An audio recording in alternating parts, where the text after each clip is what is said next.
Hi students, I am Prashant B. Chandran, Assistant Professor, Automobile Engineering Department, SNIT Adoor.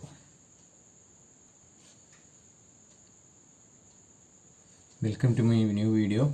In this video, we are discussing about some problems, that is some university exam problems on the topic NTU method. Okay, this is a revision. And this topic is from our fourth module of HMT.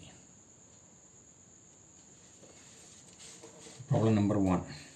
An aircraft counterflow heat exchanger for liquid, metal and air is designed and got the following temperatures. Capital T1 is 800 degrees centigrade, T2 is equal to 500 degrees centigrade, small t1 300 degrees centigrade, small t2 700 degrees centigrade.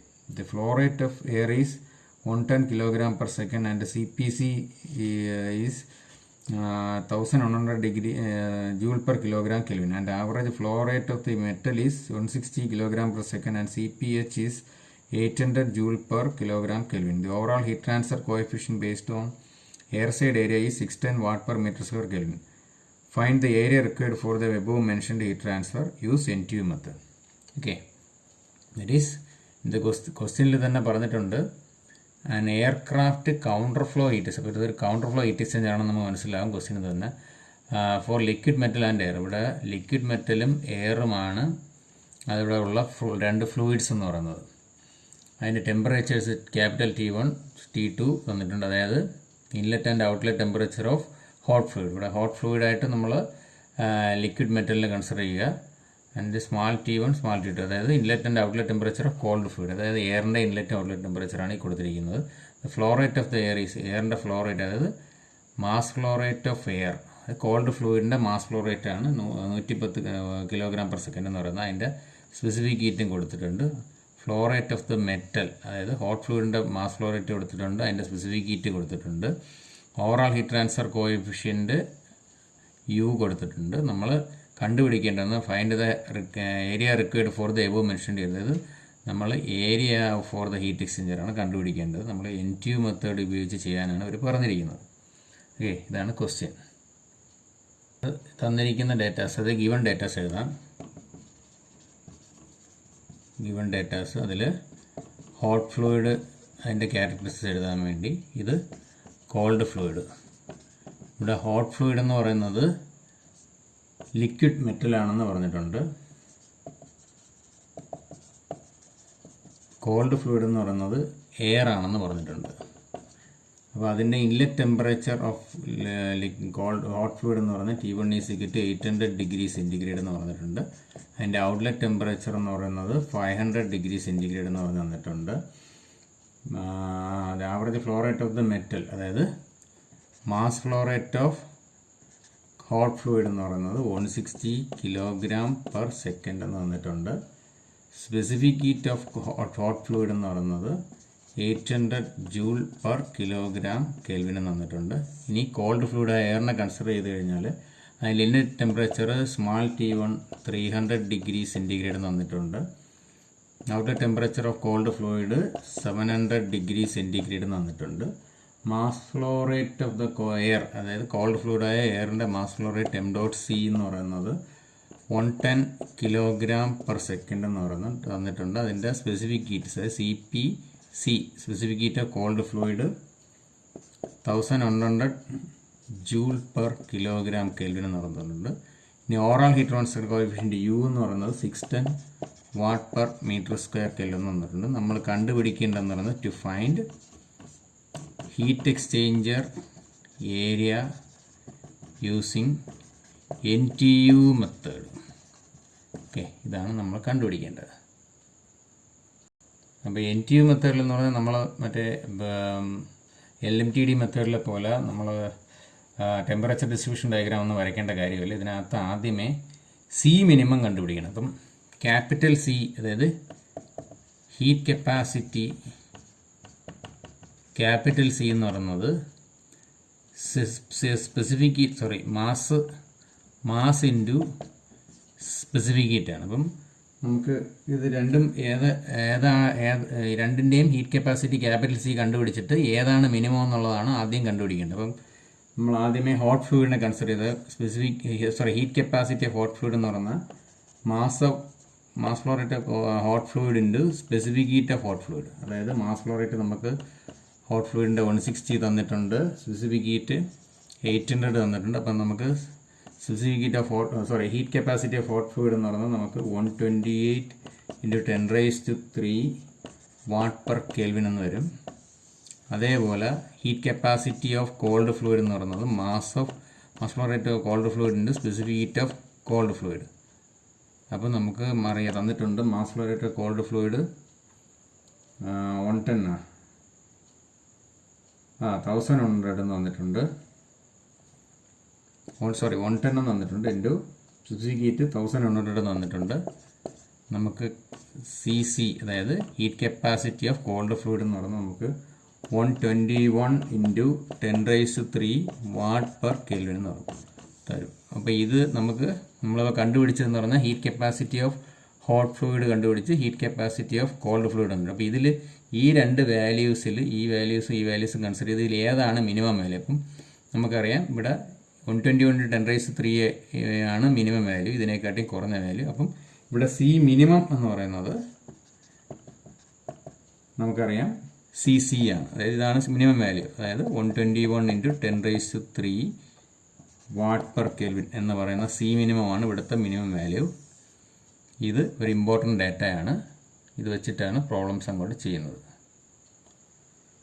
ഇനി നമ്മുടെ from our HMT data book page number 152 നിന്ന് നമുക്ക് ഒരു equation എടുക്കാം. അതായത് CC ആണ് ഇവിടുത്തെ C minimum. അങ്ങനെയാണെങ്കിൽ ഇങ്ങനെ ഒരു ഇക്വേഷൻ ഉണ്ട്. അതിൻ്റെ effectiveness epsilon is equal to MC m.C CPC into T2 minus small t2 minus small t1 divided by C minimum into capital T1 minus small t1. അപ്പോൾ നമുക്കറിയാം ഇവിടെ m.C into C minimum CPC എന്ന് പറയുന്നത് is equal to C minimum ആണ്. അപ്പോൾ ഈ രണ്ട് വാല്യൂസും നമുക്കിവിടെ ഇങ്ങനെ ക്യാൻസൽ ചെയ്ത് കളയാം. അപ്പോൾ നമുക്കിതിനെ T2 minus T1 divided by T1 minus T1 എന്ന് എഴുതാം. അതിൻ്റെ വാല്യൂസ് നമ്മൾ സബ്സ്റ്റിറ്റ്യൂട്ട് ചെയ്യുമ്പോൾ നമുക്കറിയാം സ്മാൾ T2 700 ആണ്, സ്മാൾ T1 എന്ന് പറയുന്നത് 300 ആണ്. അതേപോലെ ക്യാപിറ്റൽ T1 എന്ന് പറയുന്നത് 800 ആണ്, സ്മാൾ T1 പിന്നെ നമുക്കറിയാം 300 ആണ്. അപ്പം ഇത് ചെയ്യുമ്പോൾ നമുക്ക് അബ്സല്യൂട്ടിൻ്റെ വാല്യൂ 0.8 എന്ന് വരും. അബ്സല്യൂട്ട് എന്ന് പറയുന്നത് എഫക്റ്റീവ്നെസ് ആണ്. ഓക്കെ, എഫക്റ്റീവ്നെസ് അബ്സല്യൂട്ട് എന്ന് പറയുന്നത് 0.8 നമുക്ക് കിട്ടി. അബ്സല്യൂട്ടിൻ്റെ വാല്യൂ അതായത് എഫക്റ്റീവ്നെസ് കണ്ടുപിടിച്ച് കഴിഞ്ഞാൽ അടുത്ത നിങ്ങൾ കണ്ടുപിടിക്കേണ്ടത് C minimum by C max എന്ന് പറയുന്ന റേഷ്യോ ആണ്. അപ്പോൾ സി മിനിമത്തിൻ്റെ വാല്യൂ നമുക്കറിയാം 121 × 10⁻³ ഡിവൈഡ് ബൈ സി മാക്സ് നമ്മൾ ചെയ്തായിരുന്നു 128 × 10⁻³. അത് ചെയ്യുമ്പോൾ നമുക്ക് സി മിനിമം ബൈ സി മാക്സിൻ്റെ വാല്യൂ നമുക്ക് കിട്ടുന്നത് 0.95 എന്ന് വരും. ഇത് ചെയ്യുമ്പോഴും നമുക്ക് ഇങ്ങനെ കിട്ടും. ഇനി നമ്മുടെ from HMT data book page number 172 എടുക്കുക. അപ്പം ഇതിനകത്ത് നമുക്ക് കാണാം 172 നമ്മൾ എടുത്തു കഴിഞ്ഞാൽ ഇതിനകത്ത് ഇവിടെ കൊടുത്തിരിക്കുന്ന ഈ y ആക്സിസിൽ കൊടുത്തിരിക്കുന്ന പറഞ്ഞാൽ എഫക്റ്റീവ്നെസ് അബ്സലൂൺ ആണ്. ഈ കർവ് എന്ന് പറയുന്നത് C minimum by C max ആണ്. ഈ താഴെ എക്സ് ആക്സിസിലേക്ക് നമുക്ക് കിട്ടുന്നത് NTU ആണ്. NTU അപ്പോൾ നമുക്കറിയാം നമുക്ക് കണ്ടുപിടിച്ച എഫക്റ്റീവ്നെസ് എന്ന് പറയുന്നത് നമുക്ക് 0.8, അതിവിടെ 80 എന്ന് കൊടുത്ത് 80% ആണ്. അതായത് 80% എന്ന് പറയുന്നത് 0.8. അപ്പോൾ ഇതാണ് നമ്മുടെ ലൈൻ. പിന്നെ C minimum by C max എന്ന് പറയുന്നത് 0.8. ഇവിടെ 1 ഉള്ളൂ. അപ്പോൾ 1ന് തൊട്ട് മേലായിട്ടുള്ള ഒരു വാല്യൂ നിങ്ങൾ കൺസിഡർ ചെയ്യുക. അത് രണ്ടും കൂടെ കോയിൻസൈഡ് ചെയ്യുന്ന പോയിന്റിന് താഴോട്ട് നോക്കുക. അവിടുത്തെ വാല്യൂ നമുക്ക് 4നും 5നും ഇടയ്ക്ക് വരും. അപ്പം നമുക്കിവിടെ അബ്സല്യൂട്ട് ഒരു ഉദ്ദേശം കറക്റ്റ് നിങ്ങളെ സ്കെയിൽ വെച്ച് എടുക്കുകയാണെന്നുണ്ടെങ്കിൽ ആ വാല്യൂ നമുക്ക് NTU ഈസ് ഈക്വൽ ടു 4.3 എന്ന് വരും.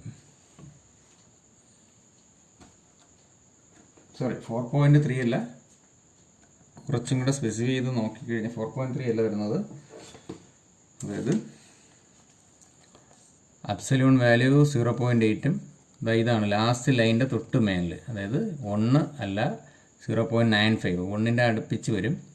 അപ്പോൾ ഈ ലൈന് ഇങ്ങനെ കോയിൻസൈഡ് ചെയ്യുന്നു. ഇവിടെ ഇതിൻ്റെ നേരെ താഴോട്ട് നോക്കുക. അപ്പോൾ ഒരു 3ക്കും 4നും ഇടയ്ക്ക് വരും. 3ക്കും 4നും ഇടയ്ക്ക്. ഇപ്പം നമുക്കിവിടെ നമുക്കിവിടെ NTU ഈക്വൽ ടു 3.7 എന്ന് കിട്ടും. ഓക്കെ, അപ്പോൾ നമുക്ക് ഈ വാല്യൂ നമുക്ക് കിട്ടി. ഇനി നമ്മുടെ HMT data book page number 153ൽ ഇങ്ങനൊരു ഇക്വേഷൻ ഉണ്ട്. NTU is equal to UA divided by C minimum. അത് നമുക്ക് എഴുതാം. Area is equal to NTU into C minimum divided by U എന്ന് എഴുതാം. നമ്മൾ എന്നിട്ട് അതിൻ്റെ വാല്യൂ സബ്സ്റ്റിറ്റ്യൂട്ട് ചെയ്യുമ്പോൾ NTU നമുക്ക് കിട്ടിയത് 3.7 ആണ്. C മിനിമമിൻ്റെ വാല്യൂ 121 × 10⁻³ ആണ്.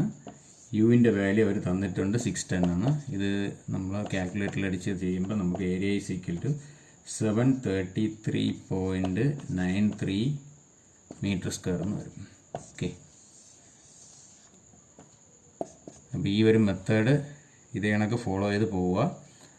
ഇതിനകത്ത് മെയിനായിട്ടുള്ള കാര്യം എന്ന് പറഞ്ഞാൽ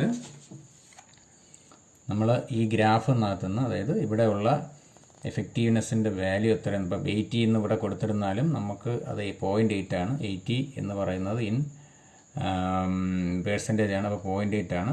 അടുത്ത C minimum by C max എന്ന് പറഞ്ഞ ഈ കർവ്, ഇതിൽ 1ൻ്റെ കർവേ കാണത്തുള്ളൂ. But you have to approximately take curve for 0.95. അപ്പോൾ അത് രണ്ടും കൂടെ കോയിൻസൈഡ് ചെയ്യുന്ന പോയിൻറ്റിനെ താഴോട്ട് പ്ലോട്ട് ചെയ്ത് നോക്കുക. അപ്പോൾ നമുക്ക് കിട്ടും NTU എത്രയാണ്. ഓക്കെ, ഇത് മറ്റേ മെത്തേഡിനെക്കാട്ടിയും കുറച്ചും കൂടെ ഈസി ആയിട്ടുള്ളൊരു മെത്തേഡാണ്.